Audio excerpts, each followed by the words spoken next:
A single misplaced comma was all it took to detonate her life.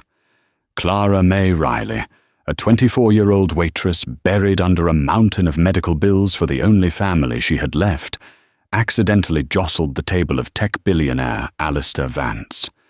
She watched, a cold dread washing over her, as a minuscule bead of crimson wine arced from his glass, landing not on him, not even on the tablecloth, but on the corner of a single sheet of paper.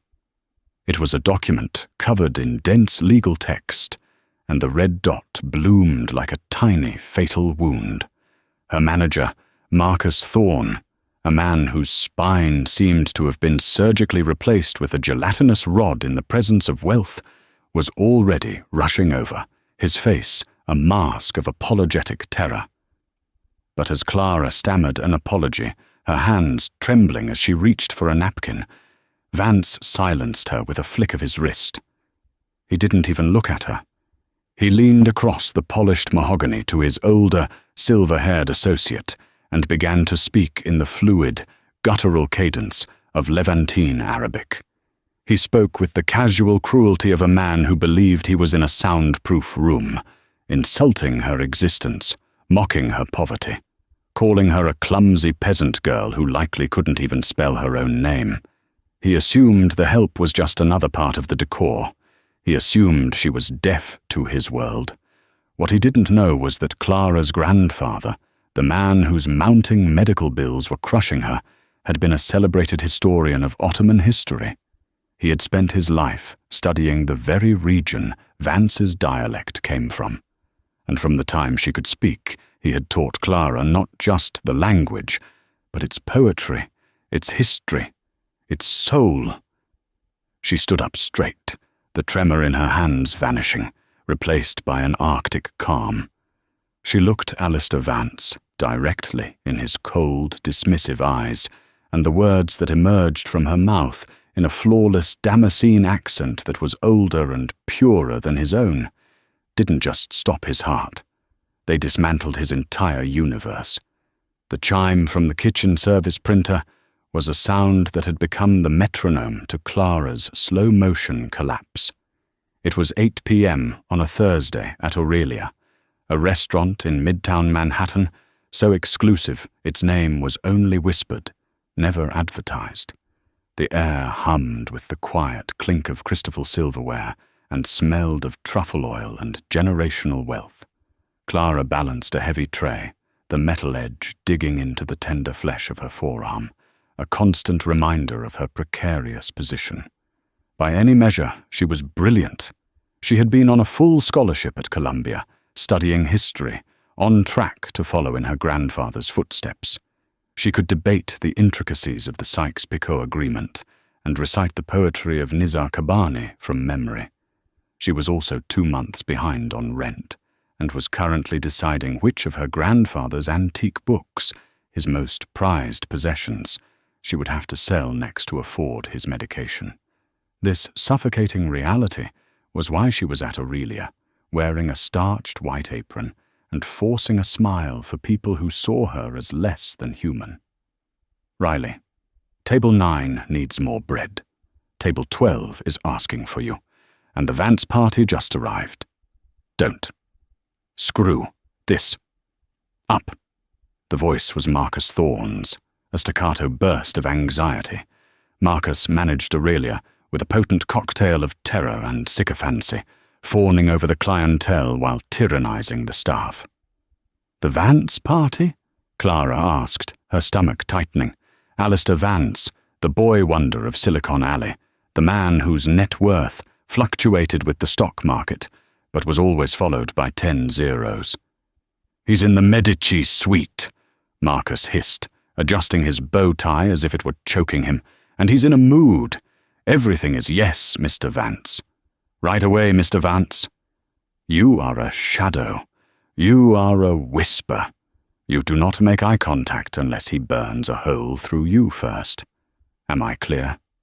Crystal, Marcus, Clara said, her voice a carefully constructed wall of professional neutrality. And for God's sake, don't be. You, Marcus added, a final cutting remark before he scurried away. Clara took a steadying breath. Her friend, another waitress named Sophia, sidled up to her near the sommelier station. "You got Vance?" "My condolences," Sophia whispered, her eyes wide with a mixture of pity and fear. "Last time he was here, he sent his lobster bisque back because the foam was, and I quote, asymmetrically distressing." Marcus took it off his bill and comped his $1,000 bottle of wine. "Asymmetrically distressing," Clara muttered. "What does that even mean?" "It means he's a black hole of entitlement," Sophia said, adjusting her own apron. "Just be invisible, Clara. Float in, float out. Survive." Clara nodded, but the familiar, acrid taste of resentment rose in her throat. She had spent her entire life absorbing knowledge, cherishing the stories and wisdom her grandfather had passed down. Her final paper on the cultural impact of trade routes in the late Ottoman Empire had been lauded by her professors as graduate-level work.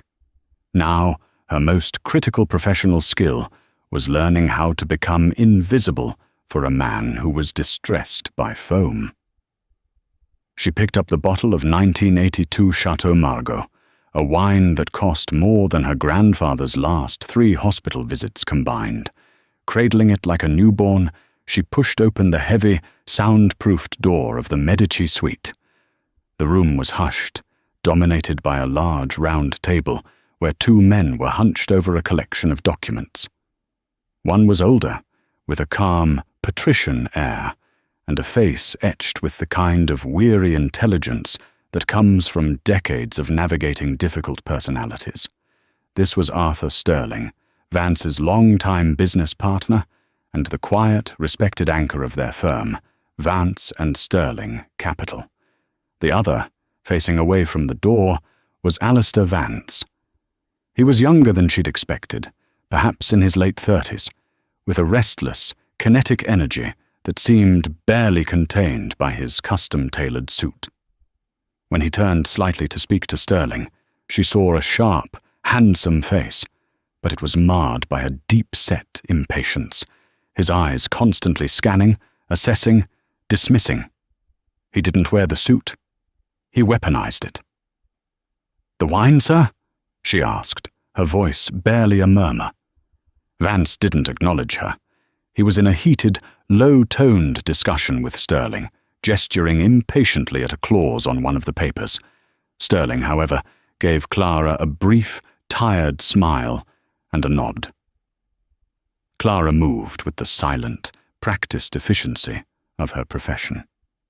She presented the bottle, uncorked it, and poured a small amount for Vance to taste. He picked up the glass without looking, swirled it once, and took a sip, his eyes never leaving the document. He gave a curt, almost imperceptible nod. She proceeded to pour, her movements fluid and economical. She filled Sterling's glass, then moved back to Vance. The table was cluttered with papers, and she had to lean in slightly to reach his glass. As she did, her sleeve, starched and stiff, brushed against a stack of documents. It was the lightest of touches, but it was enough. The top sheet, precariously balanced, slid. It didn't fall to the floor. It slid directly into the path of her pouring hand. And then it happened. The neck of the bottle tapped the rim of the glass with a soft clink. The slight jolt was enough to send a single, ruby-red drop flying. It landed directly on the corner of a page filled with financial projections, the one he'd been arguing over. A tiny, perfect circle of red on a sea of black and white. Clara's blood turned to ice. Alistair Vance stopped talking. The silence that fell was not empty. It was heavy, suffocating. He slowly, deliberately, lowered his gaze from Sterling's face. He didn't look at Clara. He looked at the drop of wine. He stared at it as if it were a venomous insect. 1 second. 2. Then his eyes, dark and furious, lifted to hers. It wasn't just anger. It was a cold, withering disgust that made her feel like a stain on his world. "Marcus!" His voice was a whip crack, slicing through the opulent silence of the restaurant. Clara felt her career, her ability to pay for her grandfather's care, her entire fragile existence, dissolving in that single drop of wine. The door burst open, and Marcus scrambled in, his face already slick with sweat. "Mr. Vance, my deepest apologies. Is there a problem?" "A problem?" Vance's voice dripped with theatrical contempt as he gestured a perfectly manicured finger toward Clara. "This employee is incompetent. I am in the middle of closing a 9-figure deal, and I have to be distracted by this clumsiness." "Sir, I am so terribly sorry," Clara began, her voice trembling despite her best efforts. "It was just one—" "Quiet!" Marcus hissed at her, his eyes wild with a terror that was almost comical. He whipped a silk handkerchief from his pocket and began to dab at the wine spot with the frantic care of a bomb disposal expert. "I apologize, Mr. Vance, on behalf of the entire establishment. It is inexcusable. She will be removed from your service instantly." Vance leaned back, a cruel smirk playing on his lips. His eyes, however, remained locked on Clara. He took in her flushed face, her dark hair pulled back in a simple, severe bun, the stark white of her apron. He was dissecting her humiliation. He then turned to Arthur Sterling, let out a short, derisive laugh, and switched to Arabic. He spoke in a rapid, clipped Damascene dialect, the language of old merchant families and urban elites. "This is what you get when you hire peasants," he said, his voice laced with venom. "They let children off the street do a professional's job. This place has become a joke." He glanced at Clara again, a dismissive sneer twisting his features. "Look at her. She probably smells of grease and cheap soap. I'd be surprised if she can even count, let alone read the words on this page she's ruined." He looked to Sterling, expecting a shared moment of aristocratic disdain. Sterling, to his credit, merely looked down at the table, his expression unreadable but clearly uncomfortable. Vance wasn't finished.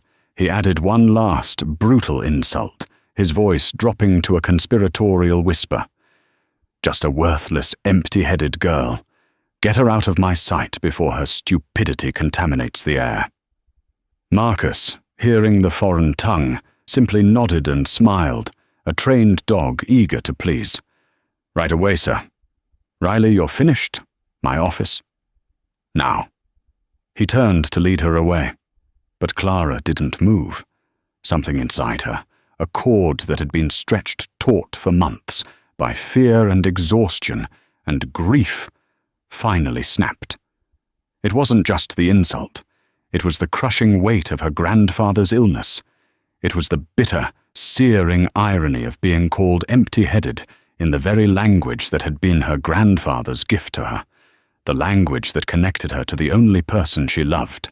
She had spent countless evenings on the worn oriental rug in his study, painstakingly tracing the elegant script as he explained the subtle differences between a poet's dialect and a politician's, the very nuances Vance was now using to flay her. Marcus had his back to her. Sterling was studying his cuticles. Alistair Vance had already dismissed her from his reality, turning back to his papers. Clara took a single, deep breath. The fear was gone, burned away by a sudden, glacial rage. She did not speak to Marcus. She spoke directly to Alistair Vance.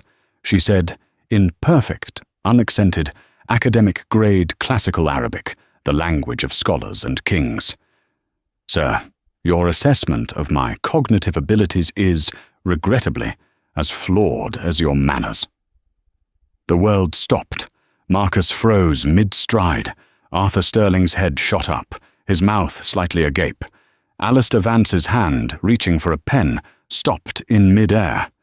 He didn't turn. His entire body went rigid, as if he'd been struck by lightning. Clara continued, her voice quiet but resonant with an authority that filled the room. "I am not, as you so elegantly put it, empty-headed. And I can, in fact, count. I can count the number of grammatical errors in your last sentence. I can count the number of times you have demonstrated a profound lack of basic human decency this evening, and I can most certainly read." She took a step closer, her eyes boring into the back of his head. She switched to the precise Damascene dialect he had used, her accent flawless, a mirror image of his own. "I can read the financial projections you've stained. I can read the poetry of Al-Ma'ari. And I can read a man like you, a man whose wealth is a fortress built to hide a poverty of the soul." Alistair Vance turned his head. He moved with the slow, unnatural stiffness of an automaton, his face completely drained of its arrogant colour. The power, the impatience, the contempt, it all evaporated, replaced by a raw, unadulterated shock that bordered on fear. He stared at her as if she were an apparition. Marcus, hearing this cascade of what was to him incomprehensible noise, spun around. "Riley, what in God's name are you doing? I told you to get out. Are you harassing this customer?" Clara finally broke her gaze from Vance and looked at her manager, her expression one of utter pity. She switched back to English, her voice crisp and clear. "Mr. Thorne, this gentleman just referred to me as a worthless, empty-headed peasant who smells of grease and can't count. He did so in Arabic, assuming I was too ignorant to understand." Marcus's face contorted in a frantic dance between confusion and panic. "Mr. Vance, I'm sure there's been a misunderstanding. She's overwrought." "There has been no misunderstanding." The voice was Alistair Vance's. It was hollow, strained. He was still pale, his eyes fixed on Clara. For the first time, he wasn't looking at her. He was seeing her. The shock was slowly being replaced by a dawning, frantic calculation. "She understood every word," Vance said in English, his voice flat. Marcus looked as if the floor had given way beneath him. He stared at Clara, a new horror dawning in his eyes. You speak that?" "My grandfather was a historian," Clara said simply, the statement holding a world of meaning he could never comprehend. You're fired," Marcus finally stammered, his authority returning in a blustering wave of panic. He pointed a trembling finger at the door. "You are fired! Insubordination! Disrespect! Get out! Clean out your locker and get out of my building!" Clara looked at Marcus's blotchy, terrified face. Then she looked at Vance. He was just watching her, his expression now a mask of unreadable intensity. He didn't intervene. He didn't defend her. He just watched, his mind clearly racing. A bitter smile touched Clara's lips. Of course, he was a billionaire, and she was the waitress who had exposed and humiliated him in front of his partner. "Fine," Clara said. She reached behind her back and untied the apron, the symbol of her servitude and desperation. She folded it into a neat square and placed it on the corner of the table. "I'll expect my final paycheck in the mail," she said to Marcus. She then looked directly at Alistair Vance. "Have a pleasant evening, Mr. Vance," she said in pristine English. Then she leaned in just enough for only him and Sterling to hear, and whispered in Arabic, "And may your business dealings be more honourable than your personal conduct." She turned and walked out of the room. She didn't run. She didn't slam the door. She closed it gently behind her, leaving Alistair Vance and Arthur Sterling in the deafening silence she had created. The cold Manhattan air hit Clara like a physical blow. The righteous fire that had fueled her in the Medici suite flickered and died, replaced by the chilling reality of her actions. Fired, unemployed, Her grandfather's pharmacy bill was sitting on her small kitchen table, circled in red. Her rent was due. She had exactly 287.41 nutlos in her checking account. Her moment of defiance now felt like an act of catastrophic self-sabotage. She had stood up for her dignity, but dignity didn't pay for chemotherapy co-pays. She went home to her cramped walk-up apartment in Queens, the kind where the sound of the subway was a constant, rumbling presence. She checked on her grandfather, who was sleeping fitfully in the small second bedroom, his breathing shallow. She sat on the lumpy sofa that had been in her family for 3 generations, and for the first time since his diagnosis, she allowed herself to cry. Not quiet tears, but ragged, wrenching sobs for the sheer, grinding injustice of it all. The next 2 days were a blur of quiet desperation. She polished her resume and sent it out to dozens of administrative and receptionist jobs, knowing her unfinished history degree was a liability. She applied for work at other, less prestigious restaurants, crafting a careful lie about why she'd left Aurelia. She even called a translation agency, but the man on the phone had laughed when she said she didn't have a formal certification or professional experience. "Sorry, sweetheart," he'd said. "Knowing a language and being a translator are 2 different things." By Saturday afternoon, her inbox contained only automated rejections. Her phone, which had been silent, suddenly buzzed with an unknown number from a 212 area code. She ignored it, assuming it was a debt collector. It buzzed again. This time, a voicemail icon appeared. With a sigh of resignation, she listened. "A message for Ms. Clara Riley," said a cool, impossibly crisp female voice. "My name is Catherine Shaw, executive assistant to Mr. Alistair Vance. Mr. Vance would like to schedule a meeting with you. He has cleared his schedule for tomorrow morning at 10 a.m. at his offices. A car will be waiting for you at your address at 9:15. Please be prompt." The message ended with a click. Clara's heart began to pound, a frantic, terrified rhythm against her ribs. A car? A meeting? This was worse than being ignored. He was going to sue her for slander, blacklist her from every service job in the 5 boroughs. She was filled with a profound sense of dread. But what could she do? Running would only confirm her guilt in his eyes. The next morning, she put on the only professional outfit she owned, a simple navy blue dress she'd bought for a scholarship interview years ago. She brushed her hair, her hands shaking slightly, feeling like a condemned prisoner being led to the gallows. At precisely 9:15 a.m., a black Cadillac Escalade, its tinted windows impossibly dark, purred to a stop in front of her crumbling apartment building. The driver, a large man in a dark suit, opened the rear door for her without a word. The interior was a silent, leather-scented cocoon, sealing her off from the noisy, familiar world of her neighborhood.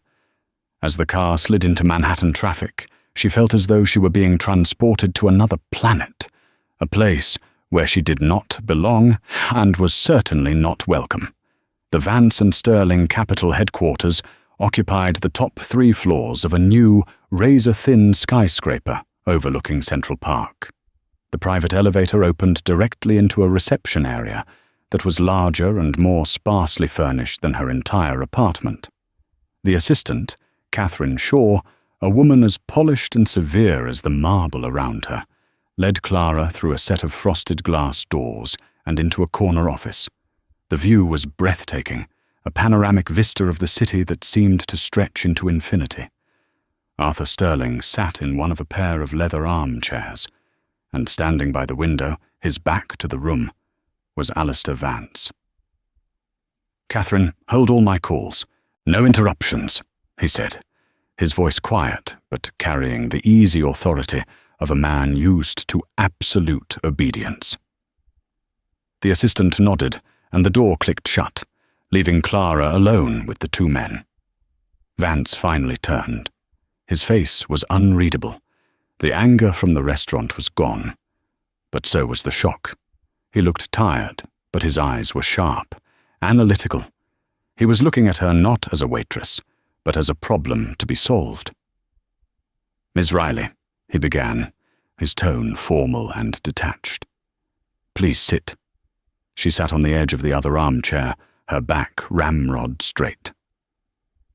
"My partner, Mr. Sterling, and I have been discussing the events of Thursday evening," Vance said, forgoing any preamble. He gestured toward Sterling. The older man leaned forward, his expression serious. "Miss Riley, what you did was, from a professional standpoint, reckless. You insulted a client, a very powerful client, and in doing so, created a significant scene." Clara's heart sank. This was it, the lecture before the execution. "However," Sterling continued, a flicker of something, perhaps respect in his eyes, "you also demonstrated a rather unique and, shall we say, potent skill set under extreme duress. Alistair tells me your accent was not just fluent, but specific, authentic." "My grandfather taught me," she said quietly. "He grew up in Damascus before moving to the States." Vance nodded slowly, as if confirming a data point. He walked over to a large, sleek desk and picked up a thick file. "We are in the final stages of a very delicate, very important acquisition," he said, his voice shifting into a business-like clip. "A legacy company, a family-owned textile empire based out of Aleppo, Syria, the Haddad family. They are old-world, traditional, and deeply suspicious of American finance." He tossed the file onto the coffee table between them. "The deal is worth over $500 million to us, and it's falling apart. We've been negotiating via video conference for months, using a top-tier translation firm. But something is wrong. We're talking past each other. Every offer we make seems to cause offense. Our lawyers are baffled. The patriarch, Mr. Omar Haddad, is threatening to walk away." He paused, his dark eyes locking onto hers. "He speaks the same dialect you do." Clara stared at him, the pieces beginning to click into place. "I don't need an apology, Miss Riley," Vance said, his voice devoid of warmth. "I need a solution. I am not in the habit of rewarding insubordination, but I am also not foolish enough to ignore a valuable asset when it falls, quite literally, into my lap." He gestured to the file. "I want you to review this. All the correspondence, all the transcripts of our meetings. I want you to tell me what we're doing wrong." He then slid a single piece of paper across the table. It was a check, made out to her, for $50,000. "That is a retainer," Vance said flatly. "For 1 week of your time. You will work out of a temporary office here.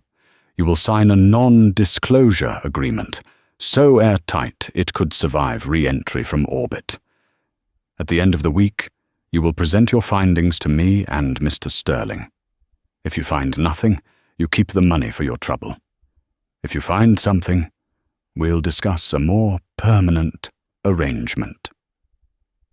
Clara stared at the check. It was more money than she had ever seen in her life. It was enough to cover her grandfather's medical costs for a year. It was a lifeline, but it came with strings attached to the man who had humiliated her. "You got me fired," she said, her voice shaking slightly. "Your manager fired you for his own cowardice," Vance corrected her, a flicker of irritation crossing his face. "A fact I rectified yesterday morning. Marcus is no longer employed at Aurelia. I bought the restaurant." Clara blinked, stunned. "It was a distressed asset," he added, as if discussing a stock purchase. "Consider your old job available, if you prefer, with a significant raise and a new, more competent manager." He paused. "The choice is yours, Miss Riley. Pour wine for men like me, or tell me why I'm about to lose $500 million." She thought of her grandfather. She thought of the pile of bills. She thought of the condescending laugh from the man at the translation agency.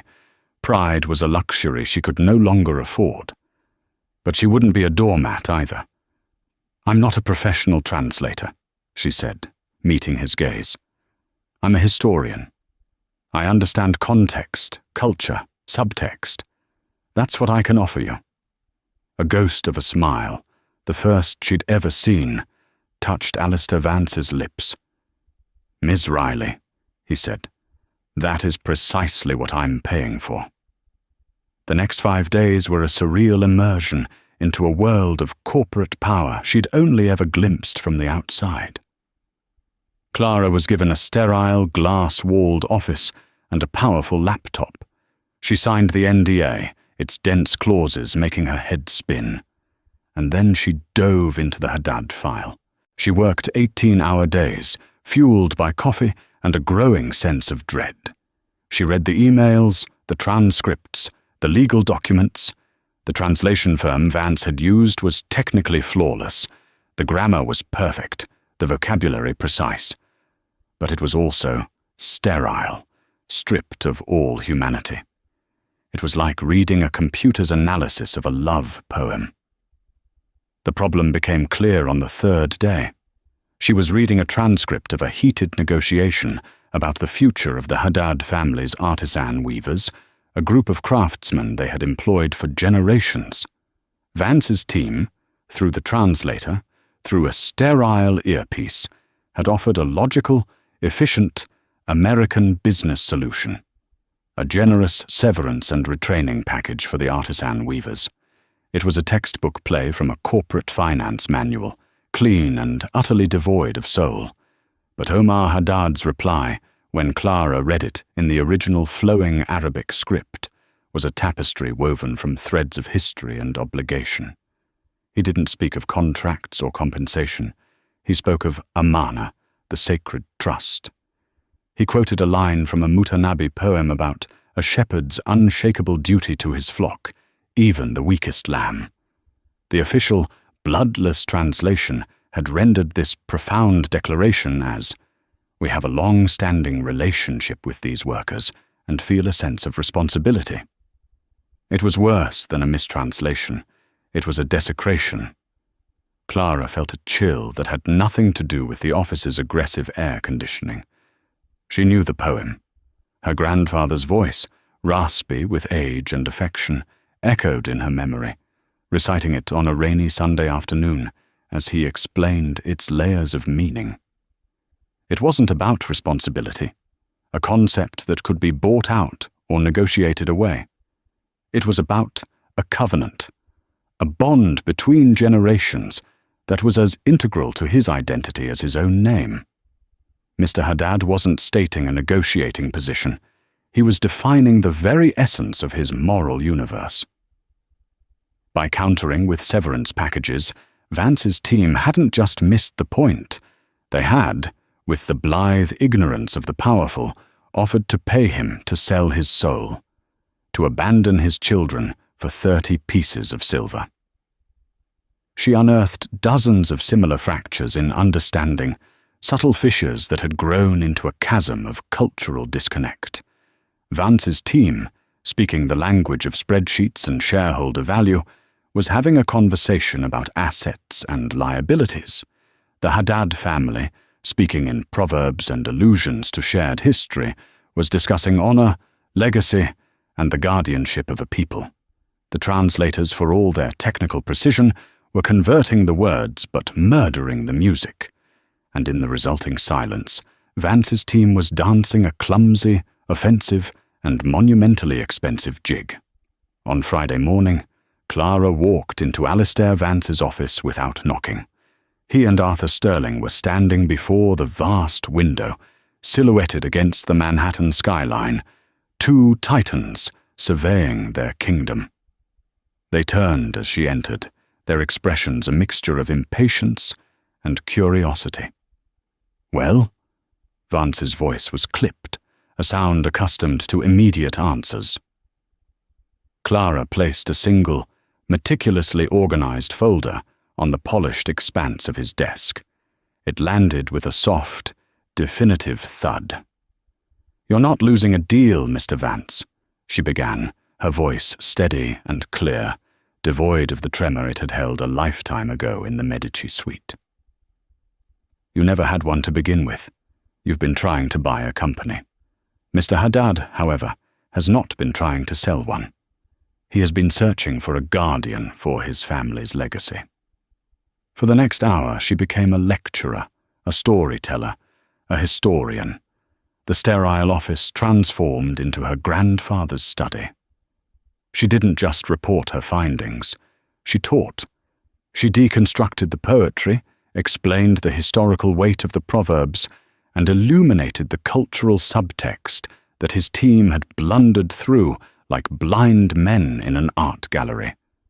She showed them how their talk of streamlining was heard as a threat to cherished traditions, how their ironclad legal protections were perceived not as prudence, but as a profound and insulting lack of trust. She painted a portrait of Omar Haddad not as a stubborn old businessman, but as a patriarch trying to ensure the survival of his world in a future he wouldn't live to see. When she finished, the only sound in the room was the faint hum of the city far below. Arthur Sterling, a man who had seen everything on Wall Street, was looking at her with an expression of unadulterated, profound respect. Alistair Vance was staring at the folder on his desk as if it contained the Dead Sea Scrolls. His face was pale, his usual mask of arrogant certainty stripped away, revealing the raw vulnerability of a man who had been playing chess with immense skill, only to realize his opponent was on a completely different board, engaged in a sacred rite he hadn't even known existed. "What do we do?" he finally asked. The question was quiet, stripped of its usual command, addressed not to his partner of 20 years, but to her. "You don't send another email. You don't schedule another video conference," Clara stated, her tone firm. "You fly to London, where he is visiting his daughter for the weekend. You meet him in person, in a neutral setting, and you do not begin by talking about money or projections or market share. You begin by asking him about his grandfather's first loom, the one he built by hand from Aleppo pine. You show him you understand that what he is selling is not thread count, but a story." Vance lifted his gaze from the folder, his dark eyes locking onto hers. The analytical mind was already working, processing, recalibrating. "And you," he said, the words a statement, not a question, "are coming with us." The meeting took place in a private drawing room at the Connaught in Mayfair, a space of quiet, old-world luxury that smelled of beeswax and Earl Grey tea. The air was thick with attention that the plush furnishings could not absorb. Omar Haddad, a man in his late 70s, sat with an almost regal stillness, his eyes holding the shrewdness of 1,000 years of merchant ancestors and the weary soul of a poet. His two sons, modern men in bespoke suits, flanked him like sentinels. On their side of the table sat a man introduced as their advisor, Faisal. He was in his 40s, with a slick, Western-educated polish, a Rolex on his wrist, and an English accent honed at the London School of Economics. Vance, following the detailed script Clara had crafted for him over the Atlantic, was a revelation. He set aside his usual aggressive negotiating tactics and instead opened a conversation. He spoke of his admiration for the Haddad Company's long history, referencing specific details Clara had unearthed from dusty archives, the trade routes they had pioneered, the unique dyes they had developed. Clara sat slightly behind, and to the side of Vance, a silent observer, her role ostensibly to translate only when necessary. She listened intently, not just to the words, but to the silences between them, to the subtle shifts in posture and tone. The mood in the room began to thaw, the glacial suspicion melting into a tentative curiosity. Mr. Haddad listened, his head tilted, a flicker of genuine interest in his ancient eyes. He was hearing, perhaps for the first time, not the words of a conqueror, but of a potential custodian. Then they arrived at the crux of the matter, the heart of the impasse, the fate of the artisan weavers. "Mr. Haddad," Vance said, his tone measured and respectful, "I understand that these craftsmen are the soul of your company. My proposal is this. We will establish a foundation independent of the main company with an initial endowment of $10 million. This foundation, funded entirely by us, will exist for the sole purpose of preserving and subsidizing the work of your weavers. Their salaries will be guaranteed, their workshops maintained. Their art will be preserved for a new generation." It was a brilliant move, a bridge between his world and theirs. Clara translated the offer, carefully choosing her words, using the formal, honorific language appropriate for a proposal of such gravity. She conveyed not just the financial terms, but the spirit of preservation behind them. As she finished, Faisal, the polished advisor, leaned in and whispered something to Mr. Haddad in a rapid, conspiratorial stream of Arabic. It happened in less than 3 seconds, a fleeting eddy in the flow of conversation, but for Clara, time seemed to dilate. Her ears, trained by a lifetime of listening to her grandfather's nuanced speech, caught it all. Faisal had not repeated her words. He had injected a single, venomous twist. He had translated the proposal as a foundation that would be managed by a Western board, which would oversee and modernize their traditional craft. The words were subtle, almost innocuous to an untrained ear, but in the context of this conversation, they were a declaration of war. Overzikawars, modernize. The words dripped with colonial arrogance. They implied a corporate takeover of their very culture, reducing a sacred tradition to a line item in a portfolio, to be managed and manipulated by foreigners. The effect was instantaneous and devastating. Omar Haddad's face hardened, the nascent warmth vanishing as if a steel door had slammed shut. His eyes, which had begun to soften, now glittered with a cold, stony fury. "This is an insult of the highest order," he said in Arabic, his voice trembling with a quiet, dignified rage. "You wish to turn our soul into a museum exhibit, a curiosity to be managed by men who know nothing of our ways, our history, our God. The deal is off. This conversation is over." Vance and Sterling stared, utterly bewildered. The offer had been perfect, generous, a masterstroke. What in God's name had just happened? This was it, the precipice, the moment where everything could be lost in a storm of misunderstanding. A lifetime ago, Clara would have shrunk, vanished, but she was no longer that person. "Mr. Vance, do not react. Say nothing," she whispered in English, her voice a low, urgent current beneath the crackling tension in the room. "Please trust me." She then rose slowly to her feet. It was an audacious move, a breach of protocol. She was the translator, the help. But she moved with a quiet authority that commanded the room's attention. She did not address Faisal. To do so would be to engage him on his own level. Instead, she spoke directly to the patriarch, her expression one of profound and sincere respect. "Forgive my impertinence, esteemed Mr. Haddad." She began in formal, classical Arabic, her voice ringing with a bell-like clarity that cut through the charged atmosphere. "But there appears to have been a slight discrepancy, a shadow that has fallen between the spoken word and its interpretation. Mr. Vance's proposal, was for a foundation to be managed by a board of your choosing, composed of members of your family and community, with the sole, sacred purpose of preservation, not modernization. His exact words, which I translated myself, were to preserve the art for a new generation, not to oversee it. She paused, allowing the weight of her words to settle in the silent room. Faisal's face had gone chalk white, his polished veneer cracking to reveal the panic beneath.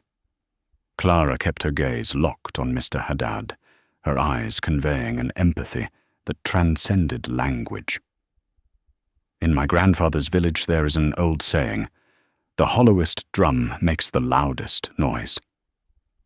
Sometimes an advisor, in his eagerness to be heard, can add his own noise to his master's words, distorting the melody of true intention. The accusation was as elegant as it was lethal. It was a perfectly crafted cultural weapon. She hadn't called Faisal a liar or a traitor. She had questioned his competence and his motives using a framework of traditional wisdom, a method that allowed the patriarch to save face while simultaneously exposing the betrayal. She had given him the power to render judgment. The old man's eyes, sharp and fiercely intelligent, flickered from Clara's earnest face to his advisor's terrified one. In that single, fleeting glance, he saw everything. He saw the lie. He saw the panic. He understood, with the brutal clarity of a lifetime spent reading men, that he had been manipulated. Faisal was not an advisor. He was a serpent in his garden, a plant from a rival conglomerate sent to sabotage the deal from within. Mr. Haddad's anger didn't dissipate. It merely changed targets, transforming from a defensive fury into a cold, precise wrath. He spoke a single, quiet word to his sons in Arabic. "Kuda, take him." Without a sound, his sons stood. They each took one of Faisal's arms in a grip that was both gentle and unbreakable. They escorted the now trembling, utterly broken man from the room. The heavy door clicked shut behind them, leaving a silence that was more profound than any sound. Omar Haddad looked at Alistair Vance, a man he had been prepared to despise. Then his gaze settled on Clara, the young woman who had served him wine a week ago, who now stood before him as the sole pillar of truth in the room. A slow, deep smile, the first genuine smile they had seen all day, spread across his weathered face, crinkling the corners of his eyes. "It seems," he said in Arabic, his voice now imbued with a warmth that felt like a benediction, "that you have brought a true historian to our meeting, after all, Mr. Vance. A woman who understands that the most important words are not the ones spoken, but the ones intended." He gestured to the empty chair beside him, an invitation of profound honor. "Now, let us speak plainly. You and I, through her." The deal was signed before they left London. It was no longer an acquisition. It had become a partnership, a merger of equals, with terms more favorable and a foundation more solid than anything Vance had dared to imagine. On the flight back to New York, the private jet felt less like a symbol of power and more like a sanctuary, a quiet space suspended between two worlds. Arthur Sterling was asleep, a rare expression of peace on his face. Vance sat across from Clara, a glass of Macallan 25, untouched on the polished table between them. The city lights of London receded below them like a carpet of scattered diamonds. "He was a saboteur," Vance said, finally breaking the long, comfortable silence. "From a rival firm in Dubai. We just got confirmation. Faisal was on their payroll for the last 6 months." He shook his head slowly, a gesture of disbelief. "He would have cost us everything. And you saw it. You didn't just hear it in a sentence. You felt it." "How?" He finally looked at her, and in the dim cabin light, she saw that the last vestiges of the arrogant, dismissive billionaire had been burned away in the crucible of that London drawing room. In his place was a man humbled by the sudden, shocking realization of a blind spot he never knew he had. "My grandfather always said that language isn't a code to be broken, it's a soul to be understood," Clara said softly. "You have to listen to the silences." Faisal's silence was too loud. Vance was quiet for a long moment, swirling the amber liquid in his glass. "What I said to you in that restaurant, what I thought about you, it was inexcusable. It was the lazy, cruel shorthand of a man under pressure, and an arrogance I can't defend. I am sorry, Clara. Truly."